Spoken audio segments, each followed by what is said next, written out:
अथ श्री पुष्पदंत विरचितं शिवमहिम्नस्तोत्रम्। महिम्ना पारं ते परमवेदुषो याद्यसदृशे स्तुतेर्ब्रह्मादीना मापि तदवसल्ना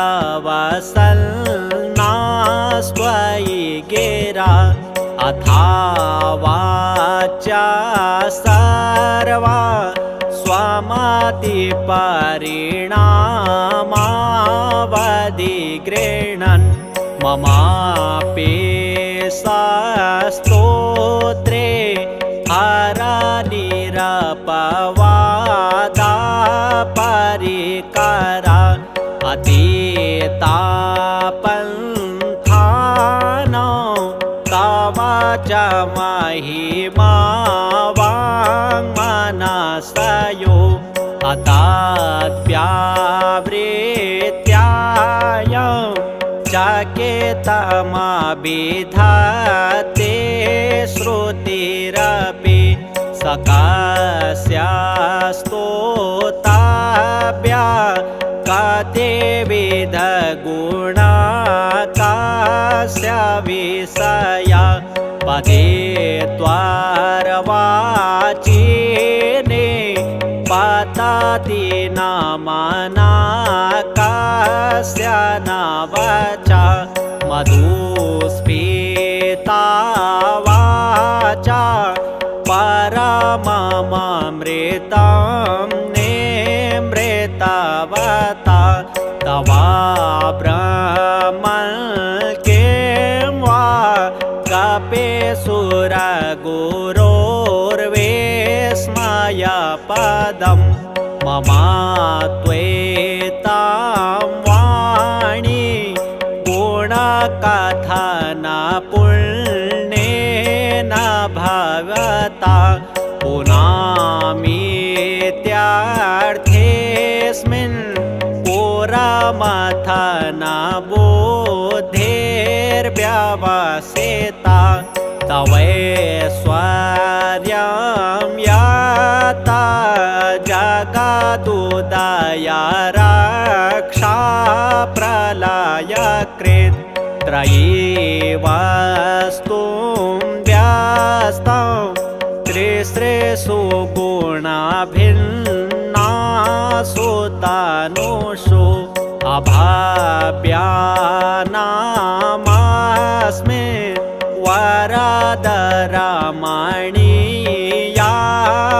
वरदरमणीयामरमणि विहन्तुं व्याक्रोशि विदधता इहैके जडधिया किमिहा किङ्काया सखलु किमुपायस्त्रिभुवनं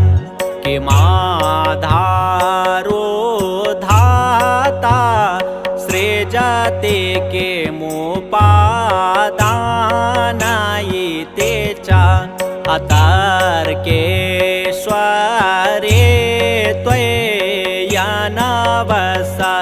त्वय्यनवसरदुस्थो हतधिया कुतर्कोऽयं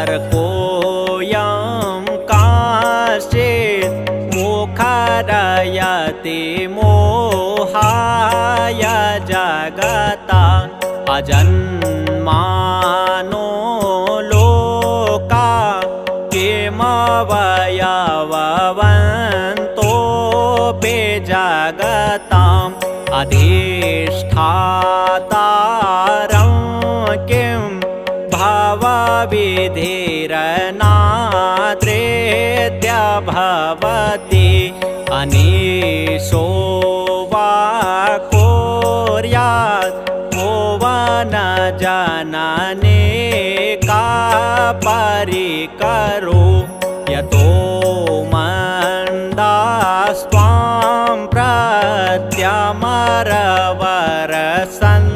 प्रत्यमरवरसंसेरत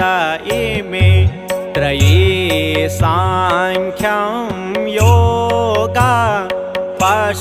पतिमातं वैष्णवमिति प्रभिन्ने प्रस्थाने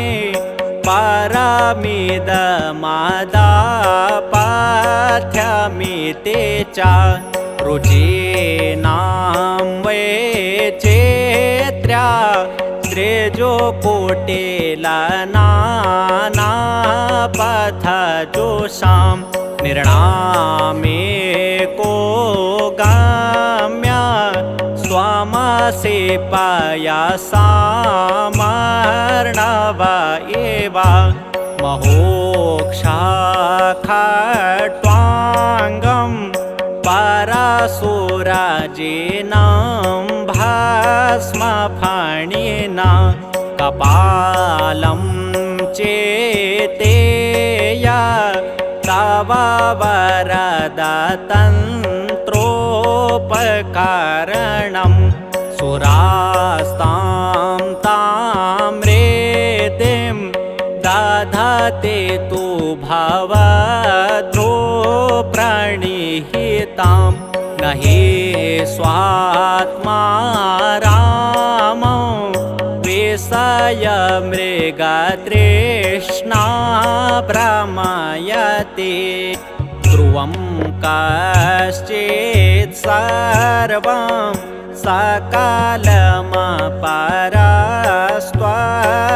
सकलमपरस्त्वध्रुवमिदं परो द्रव्याद्रव्ये जगति जगति व्यस्तविषये समस्तेऽपि तस्मिन् पुरमथनतैर्विस्मित इव स्तुवञ्जिघ्रे मे त्वां न खलु ननु दृष्टा मुखरता तवैश्वर्यं यत्नात् यदुपरि विरिञ्चिर्हरिरदा परीक्षेतुं याता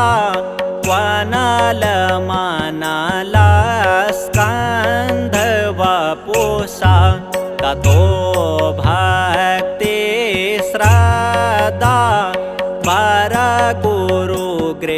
वरगुरुगृणाभ्यां गिरीशयत् स्वयं तस्थिताभ्यां तव किमनुवृत्तिर्न फलति अयत्नादासाद्या त्रिभुवनमवैरभ्यतिकरं दशास्यो यद्बाहु नाभ्रेतरणकण्डोपरवशान् शिरापद्माश्रेणी रचितचरणाम्भोरोहबले स्थिरायास्त्वद्भक्ते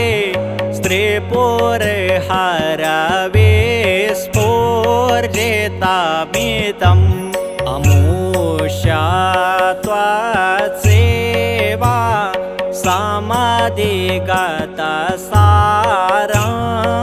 समधिगतसारम्भुजवनं बलात् कैलासेऽपि त्वदधिवसतो विक्रमयता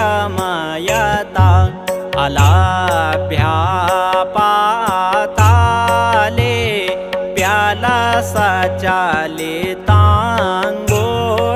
प्यालसचालिताङ्गुष्ठशिरसि प्रतिष्ठा त्वयासीत्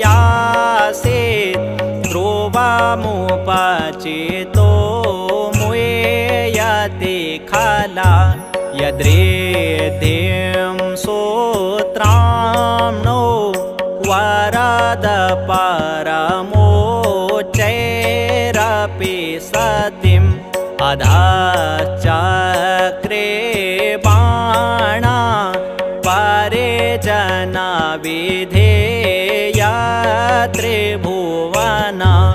न चित्रं तस्मिन् वरे वसितरे त्वचरणयो न कस्याप्युन्नते भवति शिरस्वस्त्वयवनति अकाण्डा ब्रह्माण्डा छाया चकितदेवासुरकृपा विधेयस्यासेद्या श्रीनयनाविशं समृतवता सकल्मासाकण्ठे तव न कुरुते नाश्रयामहो विकारोऽपि श्लाघ्यो भुवनभयभङ्गव्यसनिना असिद्धार्थानेव क्वचिदपि सदेवासुरनरे निवर्तन्ते नित्यं जगति जयिनो यस्य विशिखा सपश्यन्नि सत्वा नितरसुरसाधारणमभूत् स्मरस्मार्तव्यात्मा न हि वशे सुपथ्या परिभवा महीपादाघातात् व्रजति सहसा संशयपदं पदं विष्णोर्भ्राम्यात् भोजपरिघरोग्णागृहगणं मुहूर्ध्योर्दौस्थ्यं यात्यनिवृतजटा ताडिततटा जगद्रक्षायै त्वं नटसि ननु वामेव विभूता वियद्व्यापितारा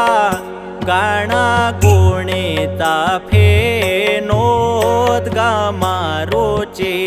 प्रवाहो वाराम्या त्रिशतलघुदृष्टा शिरसिते जगद्वीपाकारं जलदेवालयं तेन कृतमि अनेनैवो नेयं धृतमहिमा देव्यं तव वपु रथाक्षोणीयान्ता शतधृतिरागेन्द्रो धनुरथो रथाङ्गे चन्द्रार्को रथचरणपाणि शरा इति दिदाक्षोस्ते कोऽयं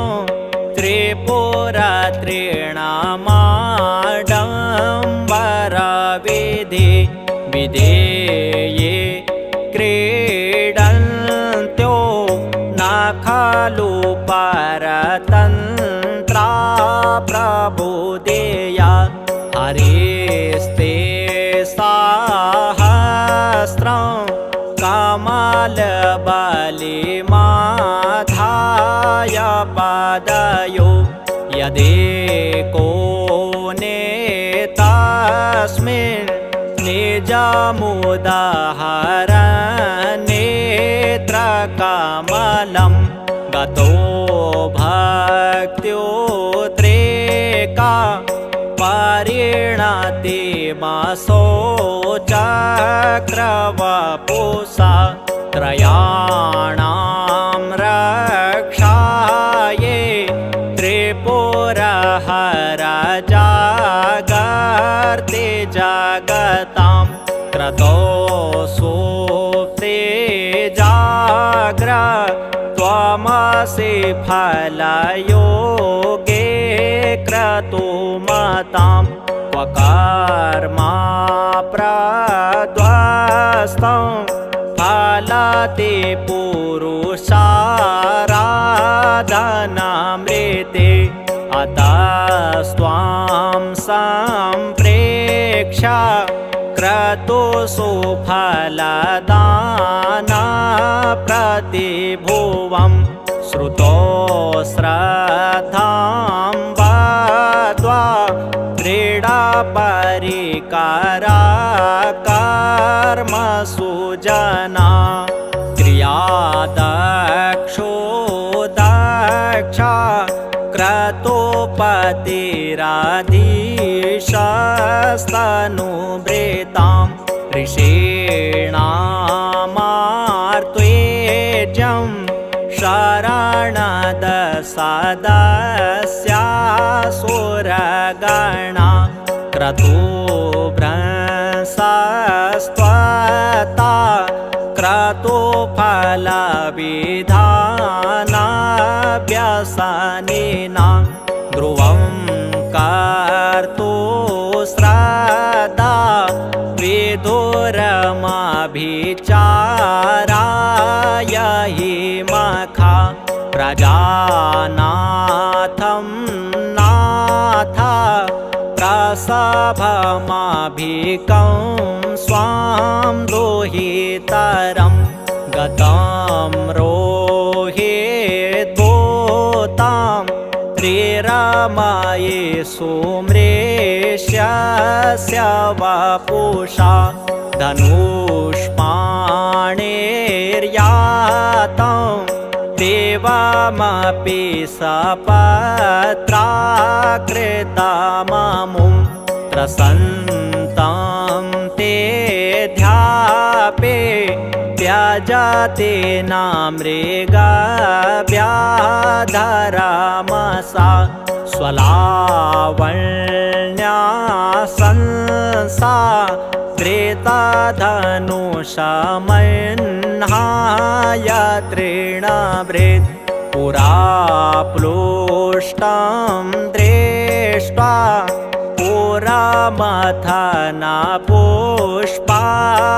पुरमथनपुष्पायुधमपि यदि स्त्रैणं देवे यमनिरतदेहार्धघटनात् अवैति त्वामदा बत वरदमुग्धा युवतया शंसानेष्वक्रीडा स्मरहरपि सा च सहचरा चिताभस्मालेपा स्रगपेन्द्रिकरोटे परिकरा अमङ्गल्यं शीलं तव भवतु नामेवमखिलं तथापि स्मृतॄणां वरद परमं मङ्गलमसि मना प्रत्यक्षेते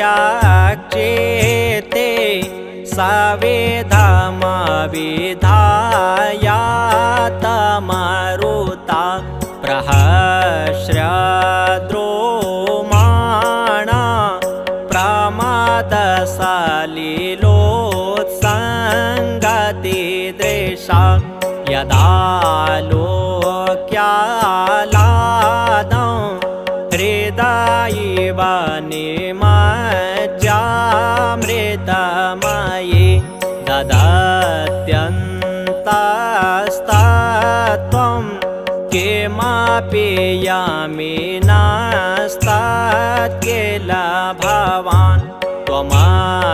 त्वमर्कास्त्वं सोमा त्वमसि पावनस्त्वं भूतवः त्वमापस्त्वं व्योमा त्वमुदरणिरात्मा त्वमिति च परिच्छिन्नामेवं त्वयि परिणता बिभ्रति गिरं न विद्मस्तस्तत्त्वं वयमिह तु यत्त्वं न भवसि त्रयीं तिस्रो वृत्ते स्त्रीभुवनमथो त्रेनपि सुरान् अकाराधिर्वर्णे स्त्रीभिरभिदधतीर्णविकृति तुरीयं ते धाम ध्वनिभिरवरुन्धानमणुभिः समस्तं व्यस्तं त्वां शरणदगृह्णात्योमिति पदं भवासर्वो रुद्रा पशुपतिरथोग्रासः महान् तथा भीमेशाना प्रीते यदविधानाष्टकमिदम् अमुष्मिन् प्रत्येकं प्रविचरति देवाश्रुतिरपि प्रियायास्मै धाम्ने प्रणिहितं नमस्योऽस्मि भवति नमो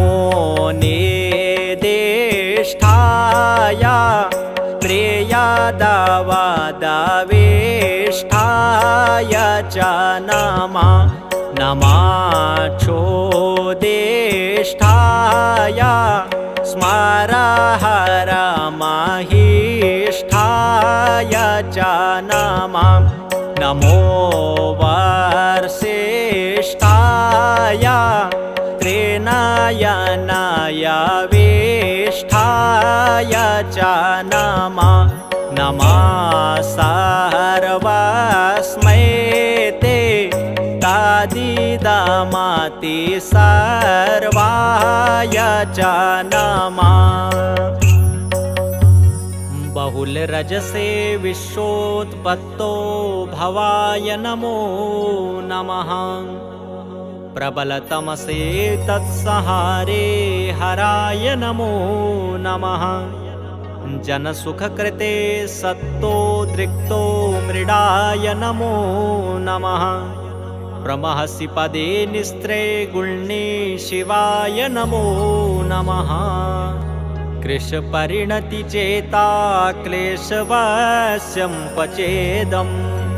क्व च तव गुणसीमोल्लङ्घिनी शश्वदृष्टिः इति चकितममन्दे कृत्तिमां भक्तिराधात् वरदचरणयोस्ते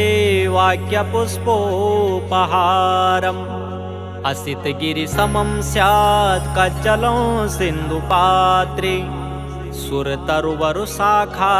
लेखनी पत्रमूर्वे लिखति यदि गृहीत्वा शारदा सर्वकालं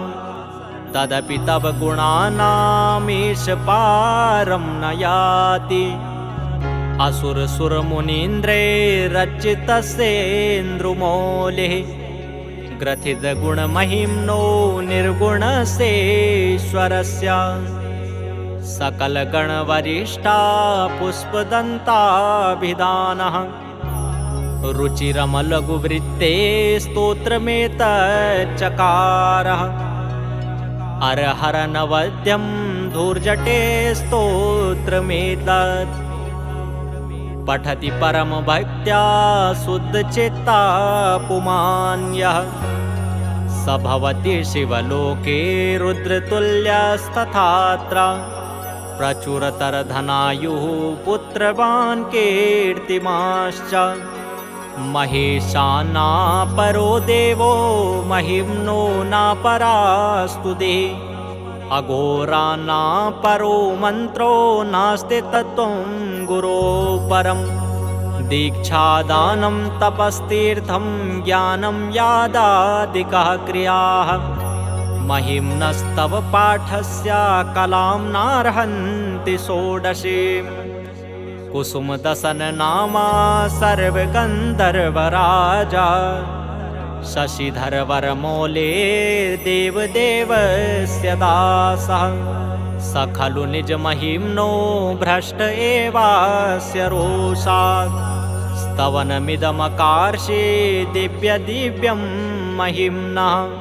सुरगुरुमभिपूज्य स्वर्गमोक्षे कहेतुम् पठति यदि मनुष्या प्राञ्जलिर्नान्यचेता व्रजति शिवसमीपं किन्नरे स्तूयमानः स्तवनमिदममोघं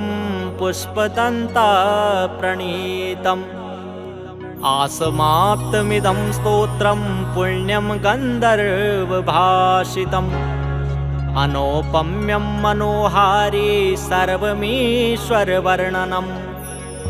इत्येषा वाङ्मयी पूजा श्रीमच्छङ्करपादयोः अर्पिता तेन देवेशः प्रीयतां मे सदाशिवः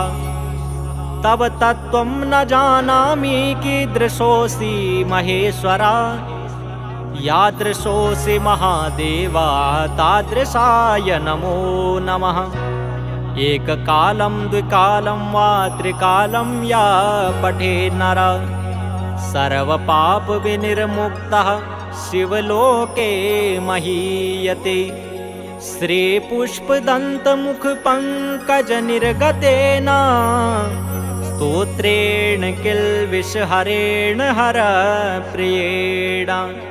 कण्ठस्थितेन पठितेन समाहितेन सुप्रीणितो भवति भूतपतेर्महेशः। ॐ इति श्री पुष्पदन्तविरचितं शिवमहिम्नस्तोत्रं सम्पूर्णम्।